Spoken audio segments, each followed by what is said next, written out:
రాష్ట్ర మంత్రివర్గంలో ఆరోగ్య శాఖ మంత్రిగా పనిచేస్తున్నటువంటి విడుదల రజనీ గారు ఆమెను గుంటూరుకి ఇన్ఛార్జిగా నియమిస్తే గుంటూరులో 1వ తారీఖు నుంచి ఆమె ఒక ఆఫీసుని, పార్టీ ఆఫీసుని ఓపెన్ చేసుకోవడానికి సర్వం సిద్ధం చేసుకుంటే రాత్రి 12 గంటల సమయంలో 12-1 గంట మధ్యలో దాడి చేశారు.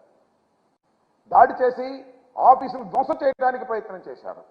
ఆఫీసు మీద రాళ్లు వేశారు, బ్యానర్లు చించివేశారు. స్పాట్లో పోలీసులు వచ్చి ఒక గుంపును పట్టుకున్నారు. ఆ గుంపు ఎవరై అంటే అందరూ తెలుగుదేశం వాళ్ళే. తెలుగుదేశం వాళ్ళు ప్రీ ప్లాన్డ్గా రజనీ గారి ఆఫీసు మీద దాడి చేసి హింసను సృష్టించాలని, అరాచకాన్ని సృష్టించాలని ప్రయత్నం చేయటం చాలా దురదృష్టకరమైన మనం చేస్తున్నాను. ఒక బీసీ మహిళ ఆమె అక్కడికి వచ్చి ఆఫీస్ ఓపెన్ చేస్తుంటే ఎందుకు మీకు కలుపుమంటుంటున్నా? దమ్ముంటే గెలవండి అంటున్నా.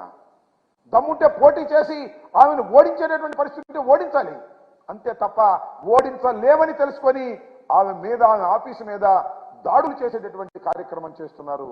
ఒక ఉగ్రవాదిగా తయారయ్యారు, ఒక హింసావాదులుగా తయారయ్యారు, ఒక అరాచకవాదులుగా తయారయ్యారు.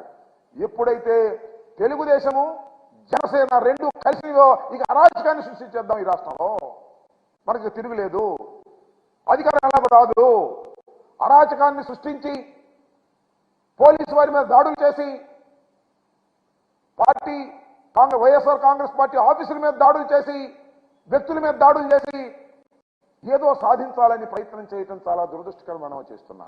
ఇదే సందర్భంలో మరొకటి గుర్తు చేయాలి.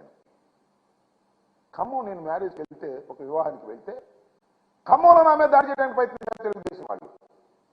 ఒకే వర్గానికి చెందిన వారు దాడి చేసి నన్ను అల్లరిపాలు చేయాలనేటువంటి ప్రయత్నం చేశారు. ఈ విధంగా ఎక్కడ పడితే అక్కడ దాడులు చేయాలి. మాకు తెలుగుదేశానికి జనసేన కలిసి వచ్చింది. రెండు అరాచక శక్తుల కలయిక వల్ల ఈ రాష్ట్రం సర్వనాశనం అయ్యేటటువంటి పరిస్థితికి తీసుకొస్తున్నటువంటి పరిస్థితులు కనిపిస్తున్నాయని మనం చేస్తున్నాం. పిచ్చెక్కిపోతున్నారు. దగ్గర జనసేన అధ్యక్షుడు ఇలా లైవ్ లో చెప్పు తీస్తాడు. ఏమిటి కర్మ నాకు అర్థం కాదు. ఎంత అరాచకం ఇది! ఒక పార్టీ అధ్యక్షుడు తాను ముఖ్యమంత్రి కాకూడదని ఆయన అనుకోవచ్చు, కానీ కొంతమంది అమాయకులు ఆయన ముఖ్యమంత్రి అవుతాడని అనుకుంటున్నటువంటి సందర్భం. జనసేన పార్టీ అధ్యక్షుడు 2 చోట్ల నిలబడి ఓడిపోయాడు, అది వేరే అంశం. లైవ్ లో ఈ విధంగా ప్రెస్ మీట్ లో మాట్లాడుతూ ఉంటే కాలుకున్న చెప్పు తీసి బూతులు వాడి వైఎస్ఆర్ కాంగ్రెస్ పార్టీ ఎమ్మెల్యేలను తిట్టేటటువంటి దౌర్భాగ్యమైన పరిస్థితికి వచ్చినటువంటి ఆ నాయకుడు పవన్ కళ్యాణ్ అరాచక శక్తి కాక అది ఉన్న మంచి చెప్పని అడుగుతా ఉన్నా. అలాంటి అరాచక శక్తితో నువ్వు కలిసి అరాచకాన్ని సృష్టించాలని ప్రయత్నం చేస్తున్నావంటే ఎంత దురదృష్టకరమైనటువంటి పరిణామాలు ఈ రాష్ట్రంలో వస్తున్నాయి ఆలోచించమని మనం చేస్తున్నాం. చంద్రబాబు నాయుడు గారు ఆ వయసులో పోలీసుల మీదకి జనాన్ని రెచ్చగొట్టాలనేటువంటి ప్రయత్నం చేస్తాడు. తరమండి పోలీసులు అంటాడు, కొట్టండి పోలీసులు అంటాడు. ఏమిటి దౌర్భాగ్యం? ఏమిటి ఇది అరాచకం?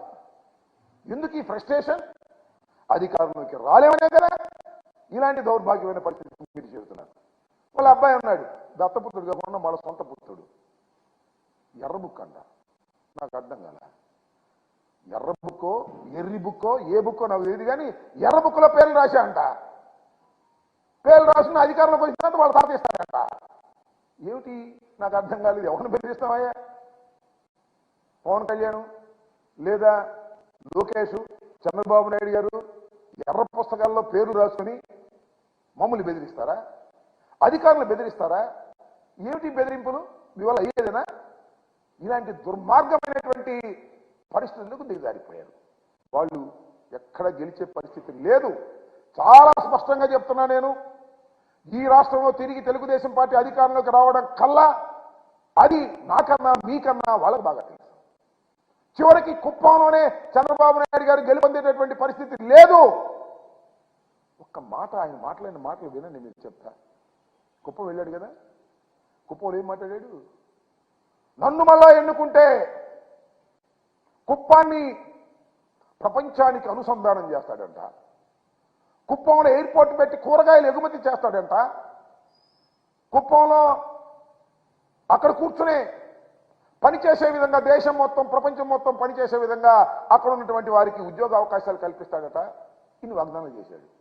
ఇక కొత్తగా వస్తున్నావు రాజకీయాల్లోకి, కొత్తగా ఏమైనా కుప్పంలో నిలబడుతున్నావా? కొత్తగా మళ్ళీ ముఖ్యమంత్రి కావాలన్న ప్రయత్నం చేస్తున్నావా? 14 సంవత్సరాలు ముఖ్యమంత్రిగా ఉన్నావే, ఎన్ని సంవత్సరాలు నువ్వు రిప్రజెంట్ చేసావు కుప్పానికి? ఏం చేశావని అడుగుతా ఉన్నా. అప్పుడు చెయ్యని వాడివి ఇప్పుడు చేస్తావంటే నమ్మడానికి కుప్పం ప్రజలు ఏమన్నా అమాయకులా అని అడుగుతా ఉన్నా. ఇంత చిన్న విషయం అంటే ఎంత హాస్యాస్పదమైన విషయం అంటే, చివరికి రెవెన్యూ డివిజన్ తీసుకురాలేకపోయావు నీ అధికారంలో ఉన్నప్పుడు. కుప్పానికి రెవెన్యూ డివిజన్ తీసుకురాలేకపోయావు. నీ కుప్పాన్ని మున్సిపాలిటీ చేసుకోలేకపోయావు. అక్కడ దాకా ఎందుకు? నా నియోజకవర్గం నేను అక్కడ పోటీ చేశాను, నేను అక్కడ దాన్ని బ్రహ్మాండంగా చేస్తాను, ఎయిర్పోర్ట్ తీసుకొస్తాను, అక్కడ అనుసంధానం చేస్తాను, అది చేస్తాను ఇది చేస్తాను అన్నాడు. కొంప కట్టుకున్నావంటే సొంత ఇల్లు కట్టుకున్నావా? వస్తే కుప్పం వస్తే గెస్ట్ హౌస్లో ఉండాలి నువ్వు. ఇక్కడ ఆంధ్రప్రదేశ్ వస్తే లింగమనేని వాళ్ళు గెస్ట్ హౌస్లో ఉండాలి. పవన్ కళ్యాణ్ ఆంధ్రప్రదేశ్ వస్తే నో హోటల్లో ఉండాలి. సొంత ఇల్లు లేనటువంటి వారు మీరు ఈ రాష్ట్రంలో, మీరు ఇవాళ ఈ రాష్ట్రాన్ని ఏదో చేస్తారు అంటే కుప్పం ప్రజలే కాదు ఏ ప్రజలు నమ్మనటువంటి పరిస్థితి ఉన్నది అనే విషయాన్ని మీరు గమనించండి.